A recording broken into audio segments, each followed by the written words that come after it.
pertolongan kita adalah dalam nama Tuhan yang menciptakan langit dan bumi, dan dengan setia memelihara selama-lamanya, dan tidak pernah meninggalkan pekerjaan tangannya. Oh, kami bersyukur Tuhan, kami berterima kasih. Betapa penyertaan Tuhan sepanjang minggu ini. Betapa pemeliharaan Tuhan melingkupi hidup hamba-Mu dan juga keluarga. Itu semua karena kebaikan daripadamu ya Tuhan. Sehingga sudah selayaknya kami datang untuk menyatakan syukur kami. Karena Engkau baik. Kami sendiri yang mengalaminya. Kami akan membuka ya Tuhan ibadah kami. Biarlah Tuhan urapi song leader yang membawakan pujian. Sehingga kami bisa menyalurkan rasa syukur kami. Rasa terima kasih kami. Karena Engkau baik ya Tuhan. Kau urapi juga para pemain musik. Dan juga multimedia. Sehingga merupakan suatu kesatuan. Dan hanya nama Tuhan saja yang dipuji dan dimuliakan. Terima kasih Tuhan. Terima kasih. Beri kepada kami sinyal yang baik. Sehingga yang beribadah secara online di rumah, mereka juga secara maksimal bisa menerima ibadah ini, firman Tuhan dan pujian ini secara maksimal. Terima kasih Tuhan, terima kasih. Kami buka ibadah kami dengan penuh rasa syukur hanya dalam satu nama, Yesus Kristus, Juru Selamat dan Penebus kami yang hidup. Amin. Shalom Bapak Ibu Saudara-saudari yang ada di rumah. Sungguh bersyukur kita semua dapat bertemu kembali secara online. Apa kabar semuanya? Saya percaya semuanya sungguh amat baik. Kita percaya bahwa kita bisa melewati satu minggu ini karena berkat dan rahmat Tuhan Yesus Kristus. Tepat pada hari ini kita akan memperingati kenaikan Tuhan Yesus ke surga. Hari di mana Tuhan Yesus naik ke surga untuk menyediakan tempat bagi kita semua. Mari kita semua siapkan hati kita dan pikiran kita untuk sama-sama belajar tentang kebenaran firman Tuhan. Perhatian, berikut adalah informasi seputar ibadah Gereja Rehobot Jemaat Berea. Pada minggu ini terdapat ibadah secara onsite maupun online yang akan diadakan pada pukul 8 pagi. Tema minggu ini adalah Tuhan Penyelamat dan Ia Setia. Bagi Bapak Ibu Saudara-saudari yang mau mengikuti ibadah secara onsite dapat mendaftarkan dirinya melalui pesan WhatsApp. Saya menganjurkan bagi Bapak Ibu Saudara-saudari untuk datang lebih awal supaya Bapak Ibu Saudara-saudari dapat menyiapkan hati dan terberkati lewat pujian yang diputar sebelum ibadah. Demikian pengumuman yang bisa saya sampaikan. Mari kita bersukacita dan bersorak-sorai untuk memuji Dia, Tuhan Yesus. Selamat beribadah. Shalom seluruh jemaat Rehobot Berea yang dikasihi oleh Tuhan Yesus Kristus. Hari ini kita sama-sama memperingati hari kenaikan Tuhan Yesus ke surga. Tapi sesungguhnya Tuhan Yesus selalu bersama dengan kita. Dialah sahabat yang sejati. Haleluya.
Jesus, thank you.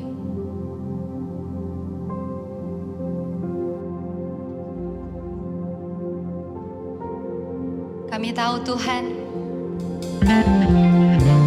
karya-Mu sempurna.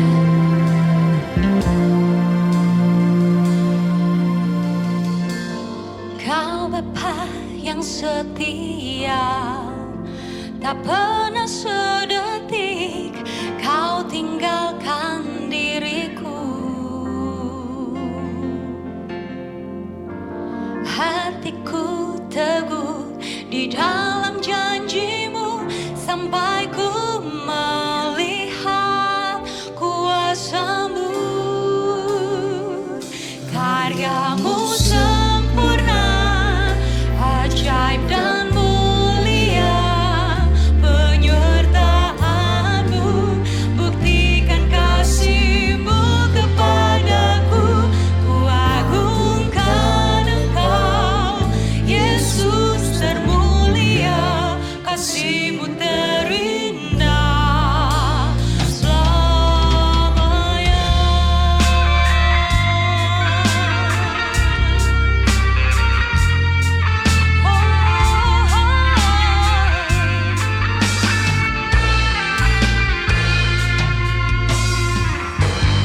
Kau Bapa yang setia, tak pernah sedetik Kau tinggalkan diriku. Hatiku teguh di dalam janji-Mu sampai ku melihat kuasa-Mu.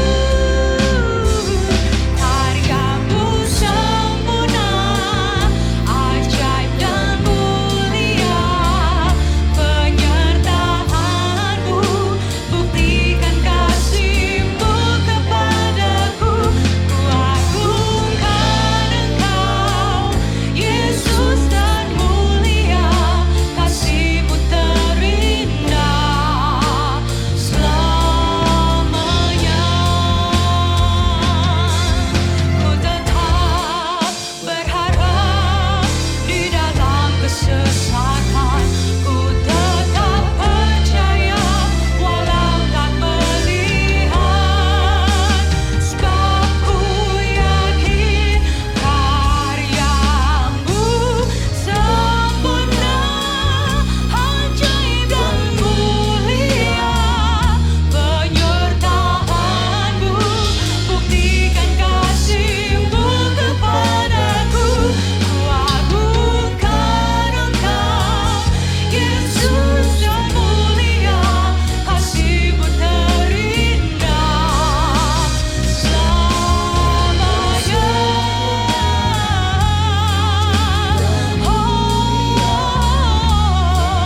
Tuhanku, buktikan kasih-Mu kepadaku.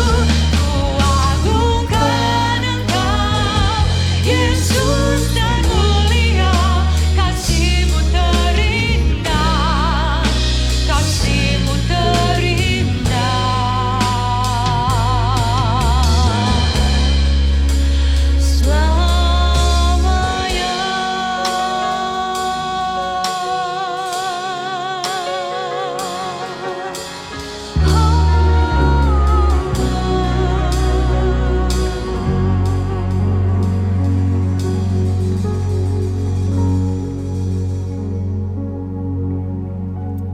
Mari kita berdoa. Bapa kami yang ada di surga, biarlah Tuhan urapi hamba-Mu, biar Roh Kudus mengambil alih mulut bibir hamba-Mu, sehingga baik yang berbicara maupun yang mendengar, semua diberkati oleh firman Tuhan. Konsentrasikan pikiran kami, fokuskan kami hanya kepada firman Tuhan. Terima kasih Tuhan, terima kasih. Dalam nama Yesus kami berdoa, kami mengucap syukur. Amin.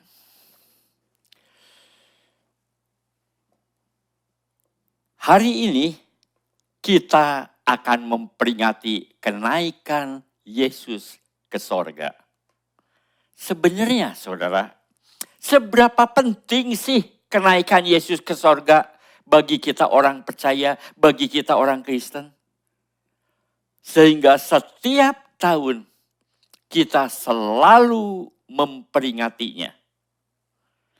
Hari ini mari kita renungkan arti dari kenaikan Yesus ke sorga. Apa arti kenaikan Yesus ke sorga bagi kita orang percaya? Yang pertama, untuk menyadarkan kita bahwa misi Yesus untuk penebusan dosa sudah selesai. Itulah yang terutama. Misi penebusan dosa sudah selesai. Selain itu juga, Yesus telah menggenapi seluruh hukum Taurat. Karena tidak ada seorang pun yang sanggup, yang bisa menggenapi hukum Taurat. Dan juga menggenapi nubuatan-nubuatan di perjanjian lama. Karena kalau misinya belum selesai, maka Yesus tidak mungkin kembali ke tempat asalnya. Bahwa Bapa tidak menolak kembalinya Yesus ke sorga, artinya misi Yesus telah selesai. Saya ingat kata-kata Yesus yang keenam di atas kayu salib. Yesus berkata, sudah selesai. Yang kata-katanya dalam bahasa aslinya, tetelestai. Artinya sudah finish. Artinya sudah selesai. Yesus telah menanggung hukuman atas seluruh dosa manusia. Dosa manusia yang percaya kepada Yesus. Bukan yang tidak percaya, saudara. Tapi yang percaya kepadanya. Sehingga manusia yang percaya tidak usah lagi menanggung dosanya lagi. Karena Yesus telah membayar lunas. Karya penebusan dosa telah selesai dikerjakan Yesus. Jadi, saudara, bagi kita orang percaya, yaitu orang pilihan Allah. Mengapa saya sebut orang pilihan Allah? Karena kalau kita bukan orang pilihan Allah, mana mungkin kita bisa percaya? Percaya iman itu anugerah daripada Tuhan. Mana mungkin kita percaya Yesus, saudara? Karena percaya atau iman adalah pemberian daripada Allah. Anugerah dari Allah. Yang dimaksud dengan orang percaya itu bukan hanya ngomongnya saja percaya. Tapi dari perbuatannya sudah menunjukkan bahwa ia adalah orang percaya. Jadi tidak selalu orang yang datang ke gereja atau orang yang melayani itu pasti orang percaya. Alkitab berkata, kalau kita percaya Yesus sungguh-sungguh, kita pasti masuk sorga. Tidak akan pernah masuk neraka. Karena dosa kita yang sebesar gunung itu, atau sedalam lautan itu, telah ditebus Yesus di atas kayu salib. Saudara ingat, si penjahat yang disalib di sebelah Yesus, hidupnya selalu melakukan kejahatan, perampokan, pemerkosaan dan sebagainya, dan berbagai-bagai hal-hal yang jahat. Sehingga dia sendiri berkata kepada temannya yang lain, yang juga seorang penjahat, bahwa kita itu selayaknya lah untuk disalib. Saya benar-benar tidak menyangka, saudara. Si penjahat itu ternyata orang pilihan Allah. Orang yang mendapat anugerah Allah. Orang yang mendapat keselamatan kekal dari Allah. Beberapa saat sebelum ia mati, ia menunjukkan imannya. Ia percaya kepada Yesus. Dalam Lukas 25 ayat 42 sampai 43. Lalu ia berkata, Yesus, ingatlah akan aku apabila engkau datang sebagai raja. Kata Yesus kepadanya, aku berkata kepadamu, sesungguhnya hari ini juga engkau akan ada bersama-sama dengan aku di dalam Firdaus. Si penjahat tidak bilang, Yesus ampuni dosaku. Tidak, saudara. Karena dia merasakan sendiri dosanya yang begitu banyak. Dia hanya minta belas kasihan Yesus. Dia berkata, ingatlah akan aku. Kasihanilah aku. Dan Yesus berkata, hari ini juga engkau akan bersama-sama dengan aku di dalam Firdaus.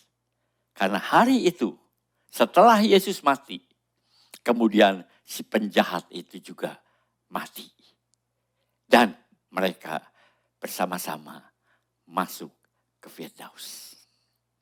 Yang kedua, saudara. Yang kedua, kenaikan Yesus adalah batas antara penderitaan Yesus di dunia dan kemuliaan Yesus di sorga. Sebelum Yesus pergi ke Taman Getsemani, di mana di sana ia akan ditangkap dan kemudian disalib, Yesus berdoa untuk murid-muridnya untuk dikuatkan. Dalam doanya juga ia meminta kepada Bapa untuk mempermuliakan dirinya. Yohanes 17 ayat 4 sampai ke 5. Aku telah mempermuliakan engkau di bumi dengan jalan menyelesaikan pekerjaan yang engkau berikan kepadaku untuk melakukannya. Oleh sebab itu, ya Bapa, permuliakanlah aku padamu sendiri dengan kemuliaan yang kumiliki di hadiratmu sebelum dunia ada. Yesus telah mempermuliakan Bapa di sorga dengan jalan menyelesaikan segala sesuatu yang ditugaskan Bapa, dan sekarang permuliakanlah aku dengan kemuliaan yang kumiliki. Karena selama hidup di dunia, Yesus hidup sangat dihina, direndahkan, difitnah, dihianati, diludahi, ditampar, disiksa, dan akhirnya mati seperti penjahat di atas kayu salib. Itulah sebabnya Yesus berkata kepada Bapa, permuliakan aku kembali dengan kemuliaan yang kumiliki, yaitu kemuliaanku sebagai Allah. Setelah Yesus kembali ke sorga, ia adalah Allah yang penuh dengan kemuliaan. Tidak ada seorang pun yang melihat Allah atau menyentuh Allah dan dia tetap hidup. Misalnya ya, kita ingin sekali, kita rindu sekali untuk melihat Yesus. Yesus yang telah kembali ke sorga. Yesus yang telah memiliki kemuliaan setara dengan Bapa. Sadarkah saudara bahwa begitu kita melihat Yesus, kita akan langsung mati akibat kemuliaannya. Melihat Yesus adalah sama dengan melihat Allah. Sekali lagi, tidak ada seorang pun yang melihat Allah dan dia tetap hidup. Suatu saat, tabut Allah atau lambang kehadiran Allah diangkut dengan kereta yang ditarik oleh lembu. Daud ingin memindahkan tabut Allah dari rumah Abinadab ke Yerusalem. Karena jalan begitu licin, lembunya tergelincir, maka tabut Allah menjadi miring dan tangan Uza menyentuh tabut Allah agar tabut Allah tidak jatuh dari kereta, agar tabut Allah tidak terguling dari kereta. Dan apa yang terjadi, saudara? Dan seketika itu juga Uza mati. Ada juga 70 orang di Bet-Semes yang melihat ke dalam tabut Allah. Rupanya mereka penasaran sebenarnya di dalam tabut Allah itu ada apa sih? Dan mereka melihat ke dalam tabut Allah. Dan semuanya, saudara, ke-70-nya seketika itu juga mati. Coba kita perhatikan, renungkan, saudara. Pertemuan Yesus dengan Saulus. Saulus itu adalah Paulus sebelum dia percaya kepada Yesus. Waktu perjalanannya ke Damsyik, Saulus melihat suatu cahaya begitu terang Sehingga ia tersungkur dan rebah ke tanah. Dan terdengar suara, Saulus, Saulus, mengapa engkau menganiaya aku? Jawab Saulus, siapakah engkau? Katanya, akulah Yesus yang kau aniaya. Saulus tidak bisa melihat Yesus, hanya melihat cahaya yang begitu terang dan mendengar suara Yesus. Saudara tahu apa akibatnya kemudian? Ketika ia bangun kembali dari tanah. Kisah 9 ayat 8. Saulus bangun dan berdiri, lalu membuka matanya, tapi ia tidak dapat melihat apa-apa. Mereka harus menuntunnya dia masuk ke Damsyik. Saulus tidak dapat melihat apa-apa, artinya ia buta, saudara. Ia tidak bisa melihat apa-apa. Saulus melihat cahaya yang begitu terang dari kemuliaan Yesus sebagai Allah. Dan Saulus menjadi buta. Coba saudara bayangkan. Kalau Saulus melihat Yesus, pastilah ia bukan buta lagi, saudara. Pastilah ia sudah mati. Mengapa Yesus minta dipermuliakan? Karena Yesus telah direndahkan serendah-rendahnya. Sekali lagi, Yesus yang tidak berdosa dijadikan berdosa karena kita semua, saudara. Pada waktu Petrus menyangkali Yesus 3 kali, saudara.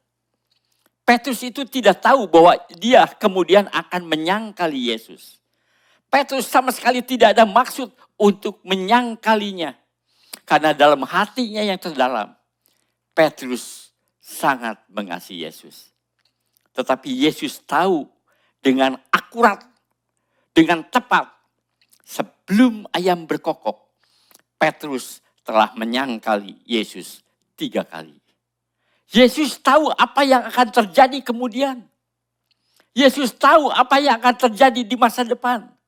Jadi ketika Yesus berkata, sudah selesai, artinya dosa kita masa lalu sudah diampuni. Dosa kita sekarang dan dosa kita di masa depan, yang kita sendiri tidak tahu dosa apa yang akan kita lakukan. Semuanya telah ditebus oleh Yesus. Petrus tidak tahu apa yang terjadi, tapi Yesus tahu. Dengan Yesus berkata sudah selesai, artinya seluruh dosa kita telah ditanggungnya. Itulah sebabnya di atas kayu salib Yesus berkata sudah selesai. Karya penebusan dosa sudah selesai. Yang dulu, yang sekarang maupun yang akan datang. Darahnya menyucikan kita. Waktu saya mempersiapkan khotbah ini, air mata saya mengalir.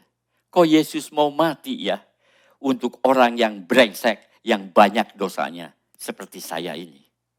Sekali lagi, kalau kita percaya Yesus sungguh-sungguh, maka Yesuslah yang menanggung segala hukuman yang seharusnya kita tanggung.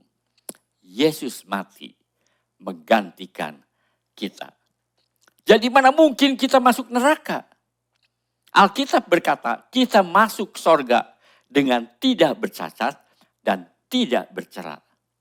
Dulu saya pernah bergumul dengan pengertian, bukankah Allah menciptakan kita bukan sebagai robot? Kita mempunyai kehendak bebas atau lebih populer disebut free will. Saudara. Benar saudara, manusia memiliki kehendak bebas atau free will. Kita tidak diciptakan seperti robot, tapi sebagai manusia yang bebas. Tapi kemudian saya berpikir, kalau manusia memiliki kehendak bebas, terlebih lagi Allah, saudara. Allah lebih bebas lagi. Karena kalau Allah tidak bebas untuk melakukan sesuatu, itu sih sebenarnya bukan Allah. Kehendak Allah harus terjadi. Karena itu kehendak Allah, saudara. Kehendak Allah, ya dan amin. Allah memiliki kekuasaan yang tertinggi. Tidak ada suatu kuasa pun yang bisa membatalkan kehendaknya. Yang bisa merintangi kehendaknya. Saya mulai berpikir, saudara. Kalau kehendak bebas kita bertabrakan atau bertentangan dengan kehendak bebas Allah, kehendak bebas siapa yang akan terjadi? Jelas kehendak Allah, kehendak bebas Allah yang harus terjadi. Firman Tuhan berkata, barang siapa percaya Yesus, maka ia akan selamat. Ia akan menerima hidup yang kekal. Tapi bagaimana kalau orang itu berbuat dosa kembali? Bagaimana kalau orang itu berdosa begini dan begitu, melakukan sesuatu yang bukan kehendak Allah? Kalau saudara bertanya seperti itu, saudara sepertinya melupakan faktor Roh Kudus. Faktor Roh Kudus, mengabaikan kuasa Roh Kudus. Ingat, Allah Roh Kudus sanggup memelihara orang pilihan Allah. Sehingga kita tidak bercacat dan tidak bercela pada waktu kita masuk surga. Itulah karya Roh Kudus. Itulah pemeliharaan Roh Kudus. Jelas sama sekali bukan usaha atau kekuatan kita. Kita menjadi orang yang tidak bercacat dan bersalah. Mana mungkin manusia bisa sanggup hidup tidak bercacat dan tidak bersalah dengan usahanya sendiri. Hanya Roh Kudus yang bisa memelihara orang pilihan Allah. Yang ketiga, saudara, mengikuti pola Allah. Apa itu pola? Kalau bicara tentang pola, biasanya kita bicara tentang seperti pola pakaian. Karena itu sebaiknya kita tanya saja kepada Bapak Randy, saudara. Saudara tahu kau Bapak Randy? Luka Septea, saudara, suaminya Ibu Yulia. Ya, seperti Yesus terangkat naik ke sorga, kita pun orang percaya akan terangkat naik ke sorga. Bagaimana kalau kita sudah mati? Bagaimana dengan papa kita yang sudah almarhum? Pada waktu Yesus datang kembali untuk kedua kalinya, kuburan akan terbuka. Mereka yang sudah mati akan terangkat naik ke sorga. Yang sudah mati maupun yang belum mati. Misalnya kalau kita belum mati juga akan terangkat ke sorga. Jadi kenaikan Yesus ke sorga merupakan suatu pola yang akan diulang, saudara. Jadi kalau Yesus terangkat naik ke sorga, demikian juga kita orang percaya akan terangkat naik ke sorga. Dalam Efesus 2 ayat 6 dikatakan, dan di dalam Kristus Yesus Ia telah membangkitkan kita juga dan memberikan tempat bersama-sama dengan Dia di sorga. Coba perhatiin, saudara. Apakah ada pemimpin agama? Agama apa saja, saudara? Agama saja. Yang seperti Yesus? Tidak ada, saudara. Apakah ada pemimpin agama datang ke sorga dan menyediakan kapling, menyediakan tempat bagi kita? Tidak ada seorang pemimpin agama yang mengatakan demikian. Pasti tidak ada. Karena apa? Karena sorga bukan milik pemimpin agama itu. Hanya Yesus yang berkata, aku menyediakan tempat untukmu. Mengapa, saudara? Karena Yesus adalah pemilik sorga.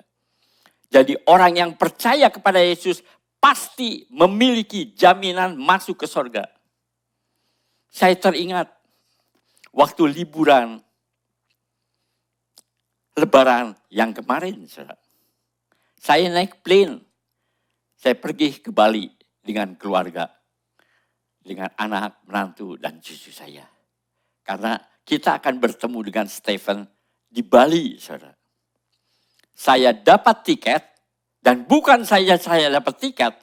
Saya juga mendapat nomor kursi di kapal terbang. Sebagai jaminan saya naik plane ke Bali. Bukan saya dapat tiket, tapi juga dapat tempat duduk, saudara. Demikian juga Yesus. Bukan saja Yesus ke sorga atau kita ke sorga, tapi Yesus juga memberi tempat, mengatur tempat buat kita. Haleluya, saudara. Yang keempat, Roh Kudus tidak akan turun kalau Yesus tidak naik ke sorga. Yohanes 16 ayat 7. Namun benar yang kukatakan ini kepadamu adalah lebih berguna bagi kamu jika aku pergi. Sebab jikalau aku tidak pergi, penghibur itu, roh kebenaran itu tidak akan datang kepadamu. Tapi jikalau aku pergi ke sorga, saudara, aku akan mengutus dia kepadamu. Bayangkan saudara, kalau Yesus ada di Palestina, sudah tentu dia tidak ada di Indonesia, saudara. Tapi berbeda dengan Roh Kudus. Ia ada di Palestina, ia juga ada di Indonesia. Dia tidak terbatas oleh ruang dan waktu. Ia juga ada di mana saja, saudara. Itulah sebabnya Yesus berkata, adalah lebih berguna bagi kamu jika aku pergi. Roh Kudus menyertai kita dimanapun kita berada. Dalam Galatia 5 ayat 22 dan 24. Tapi buah roh ialah kasih, sukacita, damai sejahtera, kesabaran, kemurahan, kebaikan, kesetiaan, kelemahan lembutan, penguasaan diri. Tidak ada hukum yang menentang hal-hal itu. Barang siapa menjadi milik Yesus, ia telah menyalibkan daging dengan segala hawa nafsu dan keinginannya. Tanpa Roh Kudus ada di dalam hati kita, tidak mungkin kita memiliki buah roh. Yaitu kasih, sukacita, damai sejahtera, kesabaran, kemurahan, dan seterusnya. Saudara. Roh Kuduslah yang memampukan kita melakukan keseluruhan kebenaran. Sehingga kita masuk ke dalam sorga sebagai manusia yang tidak bercacat dan tidak bercela. Sekali lagi saudara, itu bukan karena usaha kita. Secara usaha kita tidak mungkin menjadi manusia yang tidak bercacat dan tidak bercela. Tetapi itu semua semata-mata karena anugerah Allah. Semata-mata karena Allah Roh Kudus. Amin. Mari kita masuk dalam doa. Bapa kami yang ada di surga, kami bersyukur Tuhan. Tuhan telah memberikan kepada kami penjelasan sehingga betapa kita harus tetap memperingati kenaikan Yesus. Karena kenaikan Yesus akan membuat Roh Kudus turun ke dunia. Yesus akan menyuruh Roh Kudus datang ke dunia dan masuk ke dalam hati kita masing-masing. Terima kasih Tuhan. Biarlah penjelasan